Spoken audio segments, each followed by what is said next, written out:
Namaskar. Ask not what the Biden administration did. Ask what the Biden administration did not do.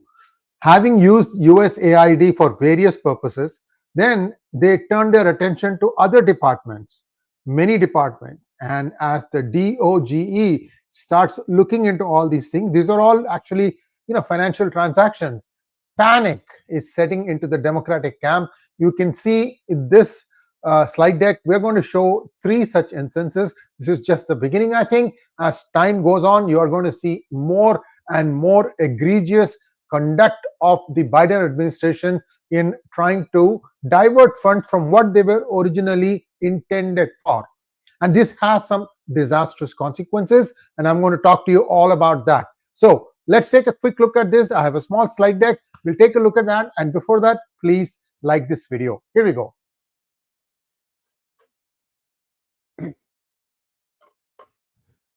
Which are the departments from where funds were appropriated for purposes other than what they were intended for? See, the Congress does the allocation, how much money each department was, and it expects them to spend it on that cause, not on something else.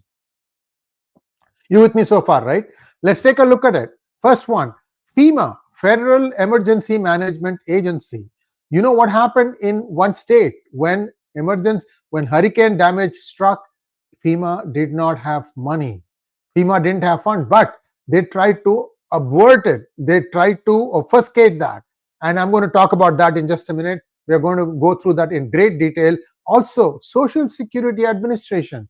This is a holy cow, literally.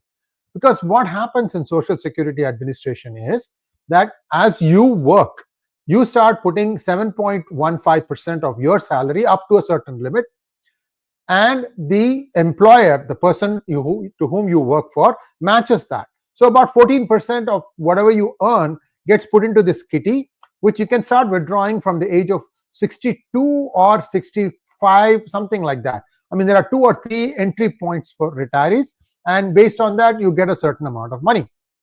But if the government starts dipping its hands into that, then what happens is retirees don't get money. So they did this. Administration, the Biden administration did that. Also, Department of Education. I have a feeling Department of Education is gone. I don't think anybody can save that. Bye-bye to critical race theory, critical caste theory, any critical XYZ theory. I think it's all done, and there will be methods put so that nothing can be misappropriated. That whatever you are spending on, it is the only and one and only purpose for which that money is going to be spent. I'm sure something like this legislation is going to come, and you can even implement that. It's not that hard. What else is what we are going to cover maybe in our forthcoming episodes on this. So what happened in FEMA? FEMA sent 59 million to New York City luxury hotels for migrants. Remember, Sree Iyer App and I used to outrage on. See, he lives in Manhattan. He's seeing this with his eyes. I mean, if you go to his complex and you see it from the roof, you can see the UN building. The UN building is like 1 mile from where he lives. And this is all like prime territory, for obvious reasons, right? I mean, all these countries have their offices, and many of the people stay there. And this place was going to hell in a handbasket. Not only that, the illegals were being put up in luxury hotels. One of them is the Roosevelt, which the Pakistanis own. And the administration was running out of money. So what they did was they took 59 million from the FEMA account to pay illegal migrants, to pay the hotels. This fund needs to be reversed, and that's what Musk is demanding, because it contradicts the president's executive order. Not only that, these are meant for disaster relief, not migrants. And Cameron Hamilton, acting FEMA administrator, promised accountability from those responsible. That's not all. The DOGE has been doing tracking of wasteful spending across various agencies. Now, Department of Defense is going to be coming under the scanner of the DOGE, and that's going to be a huge one. It has not been audited in a long time. In fact, it is rumored that, remember, there was a botched coup against Erdogan in Turkey. And it is believed that a US general landed in a plane with $3 billion to give it to the opposition side. It is believed. See, sometimes what happens is the original money will be X billion. The guy who carries it, the mule, the one that has the most amount of danger, will probably put some for himself or herself and then only give the remaining. And the person who receives it again sorts off maybe half. See, this trickle-down effect is a disaster. Sometimes this is why coups don't really work. Anyway, that coup failed.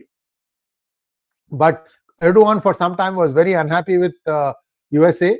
And well, whatever you can say, the money has completely been gone. So these are all things. Where do you think the 3 billion came from? My hunch is Department of Defense. Now, Trump slams FEMA for poor disaster response, citing Hurricane Helene survivors. This is where, when they really needed the money, FEMA did not have the money. That's how this thing came to light. Unfortunately, it was still under Biden administration. They didn't help. Now, after coming to power, Trump has found money and he has disbursed the money that was to be given to the victims of Hurricane Helene. What Trump has done is he has formed he has written an executive order to form a council reviewing FEMA for its political bias and inefficiency, because they also said that only Republicans were denied these benefits. See, this is getting real out of hand. We have to treat human beings as human beings first. And I'm afraid the Biden administration has not covered itself in glory on that aspect. So when money started running out for funding the undocumented immigrants, the funds were redirected from various agencies. There also appears to be significant funds allegedly diverted from the Social Security to cover expenses for undocumented immigrants. This really gets my blood going, because SSA, like I said, it is a holy cow. You are not supposed to touch it. DOGE investigations to the Department of Defense could reveal further inefficiencies in government spending. You know, they used to joke, how did Ross Perot become a millionaire? Well, he became a millionaire by selling $700 toilet seats to the Department of Defense. $700 toilet seats. I'm talking about late 70s, mid 80s, when dollar had much more buying power. How can you? This is just a toilet seat, not the toilet itself. Okay, I mean, it beggars belief sometimes. DOGE is continuing to look into various spending issues. It is looking at government spending. Policy debates are being sparked now, and political clashes are happening. In fact, I'm going to come to Department of Education. A bunch of these congressmen and women from Democratic Party started protesting outside the door, and there was one guard who wouldn't let them in. Jan 6 opposite, guys. Jan 6 replayed by the Democrats this time. It doesn't get better than this. And they are really, really afraid. And I don't know how many more days we are going to come up with these kinds of revelations, where every day something new, some other misappropriation of one kind or the other is going to be coming out. Now, what is going to happen perhaps is, just like the direct benefits transfer in India, Trump may also start sending, for FEMA funds, for example, funds directly to the person's bank account rather than going through an agency, which begs the question, will FEMA be completely dissolved? Entirely possible. Now, $1 billion were given for DEI, 229 total, and the amount is 1 billion. And this was for hiring, programming, and mental health training in American schools. And the grants totaled 1 billion, 2 million, blah, blah, blah, across 42 states and Washington, D.C. Here is the breakdown. All these things from PDE, Parents Defending Education report. That's the one that looked at all the stuff. The breakdown is as follows. About $500,000 for race-based hiring, $343 million for general DEI programming, $169.3 million for DEI-based mental health programs. All this gender change bullshit, all that stuff. PD argues that DE grants prioritize ideology over improving academic performance. Michelle Exner, a senior advisor to PD, calls it a farce that failed families when student performance actually declined. What are the future implications? Trump has pledged to dismantle DEI programs across the federal government. Plans to cut DEI-related funding in federal agencies, education, and military institutions. It also aims to eliminate race-based hiring and DEI-focused education funding, and it is reviewing various spending schemes for DEI policy, and I think most of those will be cut completely. And now what is going to happen is that you're going to have a lot of pushback from Democrats and civil rights groups, and they will oppose this tooth and nail. But so what? So what? This is all just a turning off a spigot. You can shout whatever you want.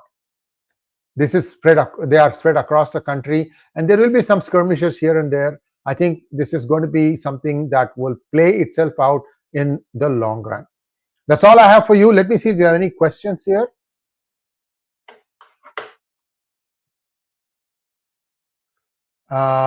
Give me a second while I go through all the comments. There are a couple of questions.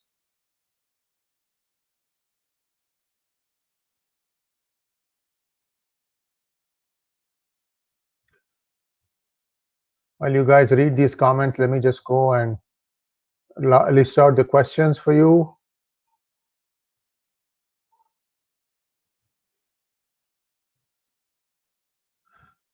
So one interesting thing that has happened in Canada, Canada has actually wiped out all details of foreign aid grants.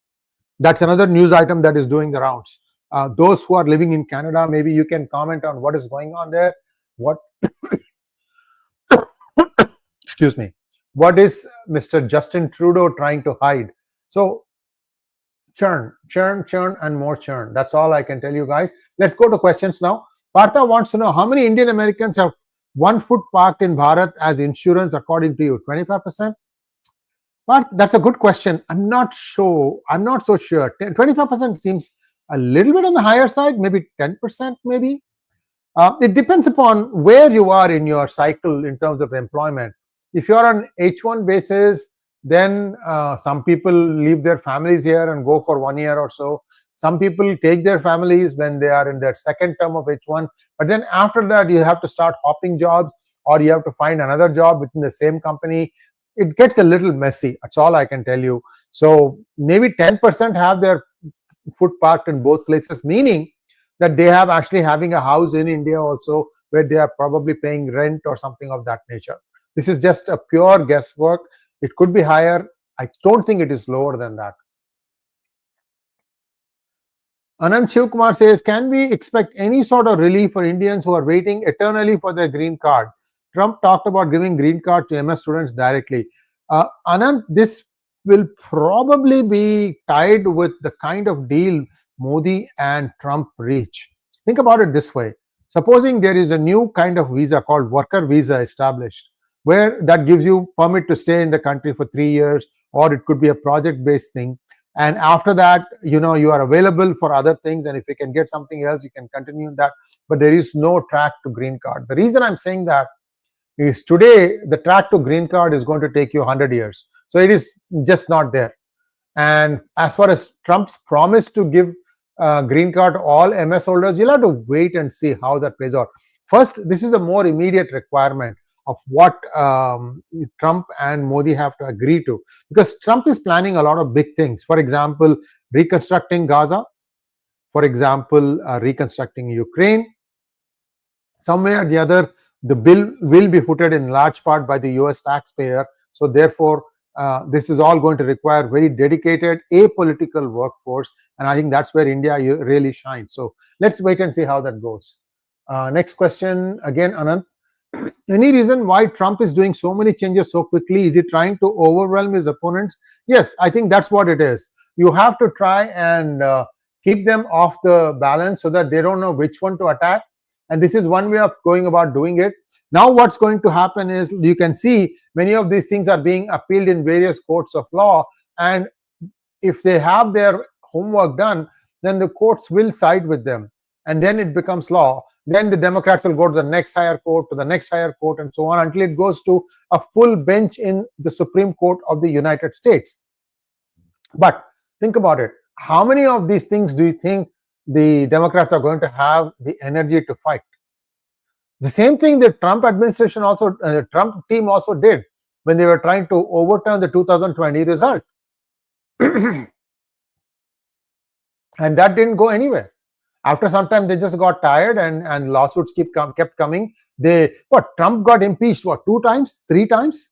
Nancy Pelosi's daily breakfast menu item was how to impeach Trump again. I mean, the lady had gone cuckoo, in my opinion, and she's still a congresswoman. Many people don't deserve, and the only reason they are hanging on is because they are corrupt up to their neck, and they are afraid that if they retire from politics, somebody else will come and open the can of worms. By the way, it doesn't matter, the can of worms is being opened. DOGE, Elon Musk is doing that. So just be on the lookout. We are going to have more stories, more revelations, because I'm going to start with one about a congressman who belongs to the Levi Strauss family. So that's going to air in a few hours. So do look at that one. Then you will see a lot of interesting things coming your way. Thanks for watching. Please like, share, and subscribe to our channel. Don't forget to click on the bell button for notifications. Namaskar.